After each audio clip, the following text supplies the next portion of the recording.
Rima. Hey Fiona, how are you? Good, thanks. So I was wondering, how does casual and part-time employment change the borrowing capacity? Okay, very good question. So the banks look at income, obviously, if it's casual, they need at least 6 months in the job. Okay. So they won't include the income if the person is in a job for, they just started, or they've been in the job for at least, I think there's a bank who looks at 3 months, who considers the income if they've been in the job for 3 months, otherwise minimum 6 months or 12 months as a generic rule. So that's very important. So if you have a client, like we were actually interviewing a client this morning, his wife just started, but he said she started as a casual, she may be going to permanent eventually.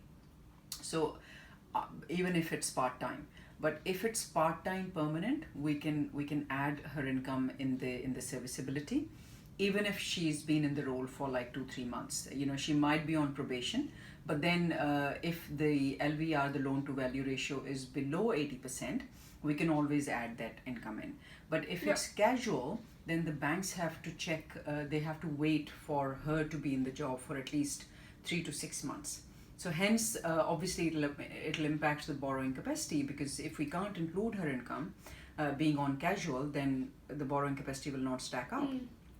On the other hand, if she's permanent, even part-time, her borrowing capacity can be added, income can be added, and hence the borrowing capacity. So when we calculated his figures, the borrowing capacity, like even if we put, let's say 20,000 in the permanent part-time income, the borrowing capacity went up to 1 million from only 800,000. From his income, borrowing capacity on his income compared to borrowing capacity on both their incomes. So we only added 20,000 for her employment as a permanent part-time, and the borrowing capacity went up to almost 1 million. So hence it makes a lot of difference, and they wanted a property worth 1 million. It makes a lot of, so first question you need to ask whenever you find a client who is on casual employment, how long they've been in the job for. Have they been in the job for 3 months or 6 months? If it's 6 months, great. If it's 12 months, even better, because the banks love it. If it's well, I shouldn't say love it, because at least they'll consider it. Yeah. So that's the difference. That's how it makes a difference. Okay. Thanks.